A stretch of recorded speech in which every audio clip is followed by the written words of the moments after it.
Hello बच्चों, स्वागत है आप सभी का माँ भारती एजुकेशन लर्निंग ऐप पर। आज का जो पेपर है वो मैथ्स का है, त्रैमासिक एग्ज़ाम का। देख लीजिएगा, जिसमें गणित को हम हल करेंगे। अभी हम ऑब्जेक्टिव को हल कर रहे हैं, करेक्ट। तो मेरे साथ में लिखते हुए भी चलिएगा, और जो आपका यदि आपने सही किया है तो उसका मिलान कर लीजिएगा। ओके, पहला क्वेश्चन है आपका, सही विकल्प का चयन कीजिएगा। 16, 14 और 16 का एसएफ क्या होगा? तो यहाँ पर यदि आपके पास ऑप्शन है तो आप ऑप्शन का हेल्प लीजिएगा।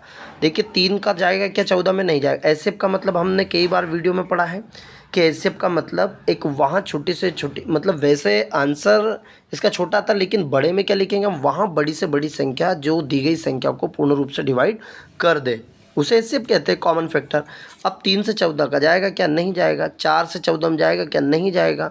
2 का जा रहा है, तो राइट आंसर क्या है? 2। 5 नहीं है, तो इसका राइट आंसर क्या है? 2। 2 से 14, 2 8 16, ये इसका एसएफ हो जाएगा। इसको हल करने की ज़रूरत नहीं है, नहीं तो आप इस तरीके से भी हल कर सकते हैं कि 14 और ये इस तरीके से 16, तो एक कॉमन फैक्टर इसका निकल जाएगा। दूसरा क्वेश्चन है आपका कि द्विघात बहुपद 2x² है ना, -8x प्लस के शून्यांक के अल्फा और बीटा होते हैं। Alpha plus beta, alpha plus beta का मान होता है सीधा -b/a। क्या होता है बोलो?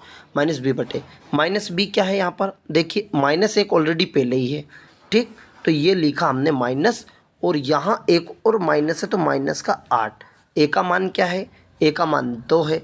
ये माइनस और माइनस क्या हो जाएगा? प्लस। तो 2 चौक 8 और आंसर आ जाएगा प्लस का 4। तो राइट आंसर इसका सी है। समझ में आ रहा होगा? हल भी करके लेके आना है ना, ये थोड़ा विशेष ध्यान रखें, आप हल भी करना है आपको।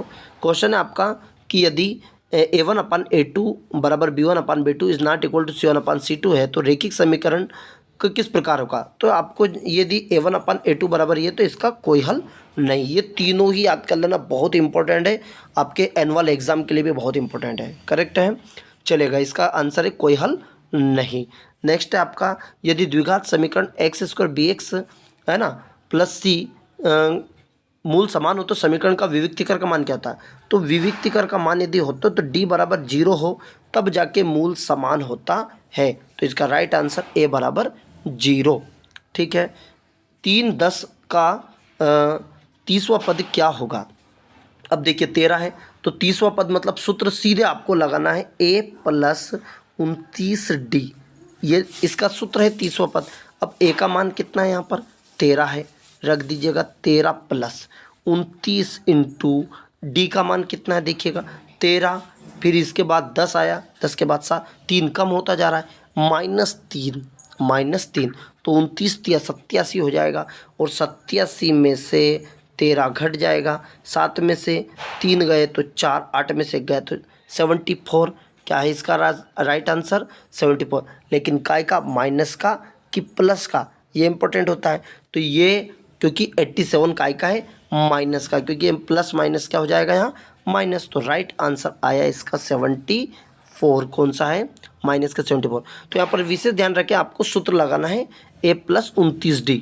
आप an वाला सूत्र भी आप यहाँ लगा सकते हैं। आगे क्वेश्चन है आपका, ने ये बना दिया, सबसे पहले आपके पास डायग्राम बना होना चाहिए, ठीक है।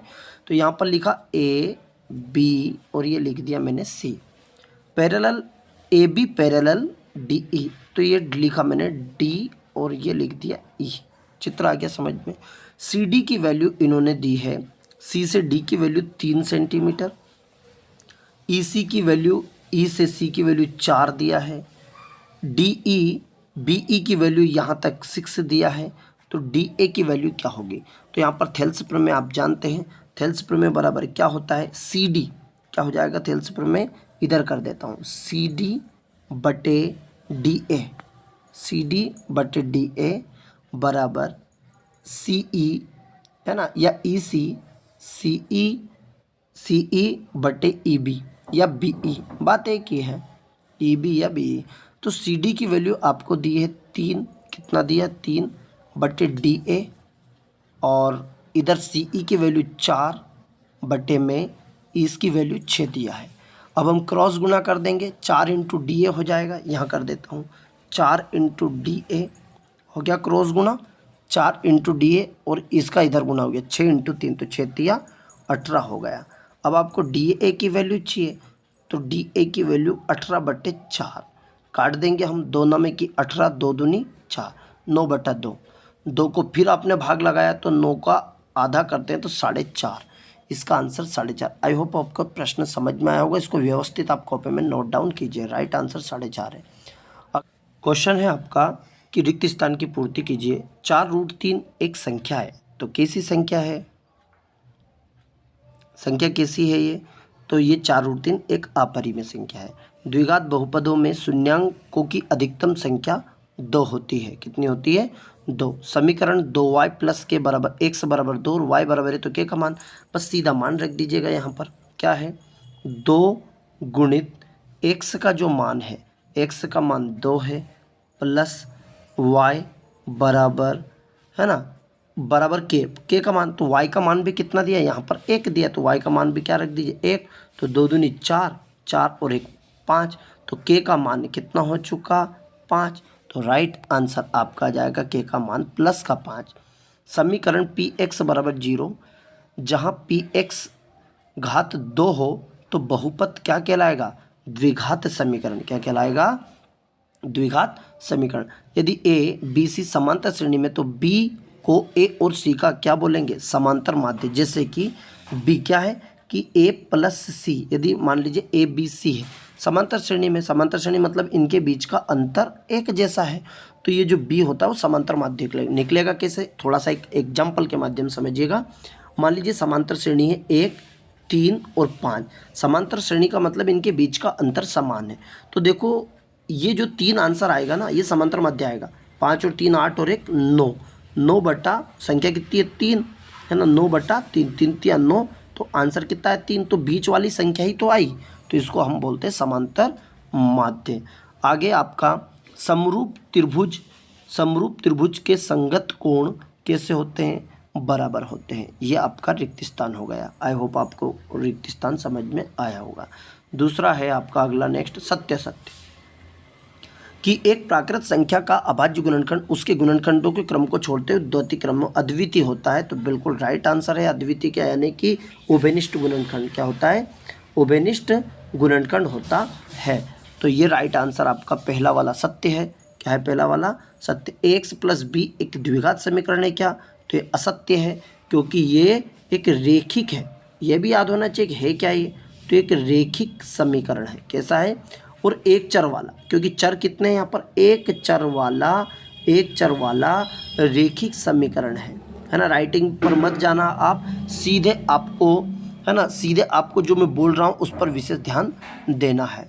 नेक्स्ट है आपका, यदि एक त्रिभुज के 2 कोण एक अन्य त्रिभुज के क्रमशः 2 कोण के बराबर हो तो त्रिभुज समरूप होगा क्या।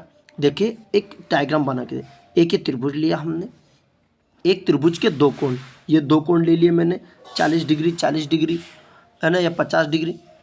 एक त्रिभुज के 2 कोण एक अन्य त्रिभुज के 2 कोणों के बराबर हो, ये दूसरा एक अन्य कोण ले लिया अपन ने त्रिभुज के बराबर है, तो क्या त्रिभुज समरूप होंगे, तो समरूप होंगे, क्योंकि त्रिभुज के तीनों कोणों का योग कितना होता है बोलो 180। यदि 2 कोण कोई से हो गए, मान लीजिए 50 50 हो गए, ये भी 40, इनके कोण भी इधर बराबर हो गए 50 और 40, तो एक कोण 90 90 के तो बचा, तो ये समरूपता को ही प्रदर्शित करेंगे, अर्थात सत्य होगा। पहला वाला सत्य, दूसरा असत्य है। 1/√2 एक परिमेय संख्या है क्या, तो ये असत्य है, क्योंकि ये एक अपरिमेय संख्या है। क्या है, अपरिमेय संख्या। आपको वीडियो को देखना और ये बताना है कि क्या सत्य है क्या सही है। सर हमारे इतने सही है, कमेंट में आपको ये बताना है कि सर हमें ऑब्जेक्टिव में से इतना नंबर आ रहा है। ठीक है, एक px 5वां है आपका, एक px एक बहुपद px के शून्याङ्क उन बिंदुओं के x के निर्देशांक होते हैं, है ना, जहाँ y बराबर px से ग्राफ x अक्ष को प्रतिच्छेदन करता है। तो ये सत्य है। क्या है, x अक्ष देखिए, ये आपने ये x होता है और ये y अक्ष होता है, और बोल रहा px के शून्याङ्क मतलब ये वाले हैं ना, px के शून्याङ्क उन बिंदु के x के निर्देशांक होते हैं जहाँ y बराबर px है, तो ग्राफ x अक्ष को प्रतिच्छेद करेगा, वो x को प्रतिच्छेद करेगा, x अक्ष का निर्देशांक हुआ। करेक्ट है। आगे देखते हैं कि द्विघात समीकरण 2x² - 4x का विविक्तिकर 8 है क्या, तो विविक्तिकर का मान रखिएगा आप, d बराबर b² -4AC इस सूत्र लिखो। अब क्या बोल रहा है, वियुक्ति कर 8 है क्या, सूत्र लगाओ, b की वैल्यू 4 -4 का वर्ग -4 इंटू a मतलब 2 इंटू c मतलब 3, 4AC, 4 का वर्ग 16 हो गया, 4 दूनी 8, 8 तिया 24, 8 तिया 24, ये अपन ने मान रख दिए, 4 का वर्ग 16 हो गया और 4AC 4a और c, तो a का मान 4 इंटू 2 इंटू 3 है ना, तो 4 दूनी 8, 8 तिया 24।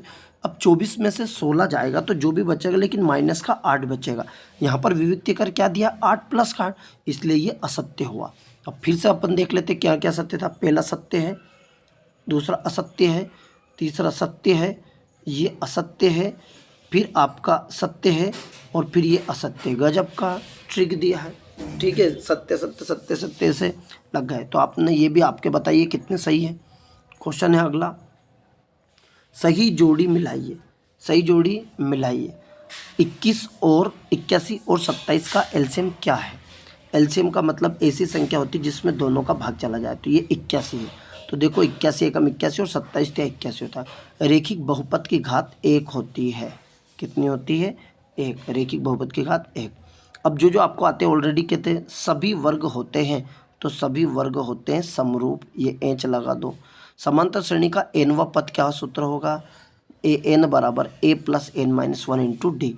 द्विघात समीकरण एक्स स्क्वायर माइनस 1 के जो मूल होंगे वो +1 -1, कैसे हल होगा, ये ऐसे हो जाएगा एक्स स्क्वायर माइनस 1, तो एक का वर्ग लिख सकते हैं ए स्क्वायर, एक बार प्लस में आ जाएगा एक्स प्लस 1 और एक्स माइनस 1, तो प्लस का 1 इधर जाएगा तो माइनस का 1 हो जाएगा, माइनस का 1 इधर जाएगा तो प्लस का 1, -1 +1 या 1 प्लस या -1, ठीक है। तो इसका राइट आंसर हो गया ये वाला। फिर आगे एक और क्वेश्चन बच गया आपका, है ना, ये एक बीच वाला बच गया, तो x + 2y + 3 बराबर में x के बराबर 0 हो, तो ये समीकरण को हल कर लेते हैं कि x के बराबर 0 + 2y + 3 बराबर 0, y का मान चाहिए आपको, तो यहाँ पर हम लिख लेते हैं, इधर हल करते हैं, 2y प्लस का 3 इधर गया तो माइनस का हो गया, है ना, तो y बराबर -3/2 कितना जाएगा, ये 2 गुणे वाली संख्या कहाँ जाएगी, बटे में, तो ये आ गया आपका, ये करेक्ट है। बस ये राइट आंसर है, जोड़ी का आपको समझ में आ गया होगा, करेक्ट है ना। चले अब चलते हम एक वाक्य में उत्तर, कि यदि किसी द्विघात समीकरण के विविक्तिकर का मान धनात्मक हो तो उस समीकरण के मूल्यों की प्रकृति कैसी होगी, वास्तविक होगी। क्या लिखेंगे आंसर, वास्तविक व भिन्न, वास्तविक या भिन्न, ठीक है, या वास्तविक या असमान, ऐसे दोनों में से आप एक लिख सकते हैं। 3, 5, 7, 9, 41 में पदों की संख्या क्या है, चलो इसको हल करना पड़ेगा भैया। देखिए भले एक नंबर में दिया है पर हल करना पड़ेगा, तो an बराबर a plus n minus 1 into D, है ना, an मतलब अंतिम पद निकालना, पदों की संख्या क्या है, तो an क्या है, आखिरी का 41 दे दिया है, 41 बराबर a का मान 5 plus n minus 1 into D का मान 5 के बाद 7, 7 के बाद 9, मतलब 2 का अंतर आ रहा है, प्लस का 5 इधर आया, 41 में से 5 गए तो 36 हो गए, कितने हो गए, मैंने डायरेक्ट घटा दिया है ना, ध्यान रखना, ये प्लस का 5 इधर आया, 41 में से 5 गए तो कितने बच गए, 36 बच गए, है ना, बराबर n माइनस 1 इंटू 2, गुणे वाली संख्या बटे में जाती है, तो 36/2 बराबर n माइनस 1, 2 से इसको काट दिया, 36 18 माइनस का 1 इधर आया तो 19, तो कितने पद हैं यहाँ पर, 19, तो जिसका राइट आंसर 19 है। बताओ कि हाँ सर हमारा राइट आंसर है। क्या सभी समद्विबाहु त्रिभुज समरूप होते हैं, तो ये असत्य है, समरूप केवल समबाहु होते हैं। आगे लिखेंगे, है ना, क्या तो नहीं होते हैं। द्विघात बहुपद एक्स स्क्वायर के शून्यांक का योग क्या होगा, योग मतलब alpha plus beta minus B बटा ए, माइनस बी कितना है 7/1, तो आंसर आ जाएगा माइनस का 7/1 को ना लिखते हुए हम माइनस का 7 लिख देंगे। आगे लिखेंगे रेखिक समीकरण y बराबर mx प्लस 3 में यदि x बराबर -2 y बराबर, तो मान रखना भैया y का मान कितना है 5 बराबर m गुणा x का मान कितना है -2, कितना है -2 और प्लस का 3, प्लस का 3 इधर जाएगा तो काय का हो जाएगा माइनस का, 5 में से 3 गया 2 बराबर -2m, तो 2 से 2 कम 2, m बराबर -1, m बराबर कितना आ गया माइनस। अब संख्या 5 के अभाज्य गुणनखंड लिखिए, तो अभाज्य गुणनखंड तो आप लिख ही देंगे इस तरीके से। 5005 का यदि हमने 5 एकम 5, फिर हमने 0 5 एकम 5, फिर हमने 7 से लगा दिया, 7 एकम 7, 3 7 चुक 28, 7 चुक 28 कितना बच गया 2 7 21, फिर 11 से लगा दिया, 11 एकम 11, फिर कितना बच गया 3 11 33, फिर ये 13। तो आपसे पूछा अभाज्य गुणनखंड लिखिए, तो क्या लिख दिया 5 गुणा 7 गुणा 11 और गुणा 13, बस ये हो गया। कोई दिक्कत है क्या, है ना। तो ये आपका या तो संख्या लिख दीजिए, ये पूरे आपके वस्तु